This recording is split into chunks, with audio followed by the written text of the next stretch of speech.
যে ব্যক্তি প্রত্যহ 5 ওয়াক্ত নামাজের পরে 10 বার করে সূরাতুল ইখলাস পাঠ করে, কোন সূরা বলেন? 10 বার। প্রত্যেক 5 ওয়াক্ত নামাজের পরে যে ব্যক্তি মনোযোগ সহকারে আল্লাহ তাআলাকে বিশ্বাস করে পবিত্র কোরআনের 112 নম্বর সূরা সূরাতুল ইখলাস, যেই সূরাটা আমরা সকলে পারি, পবিত্র কোরআনে আল্লাহ তাআলা বলেন কুল হুয়াল্লাহু আহাদ।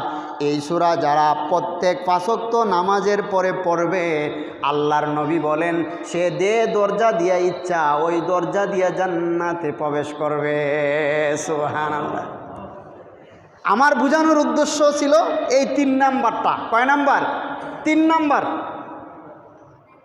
যে ছোট একটা সূরা সূরাতুল ইখলাস আমরা পারি কি পারি না? কথা বলে না ভাইরা, পারি কি পারি না? কোনো মতে হইল আমরা পারি।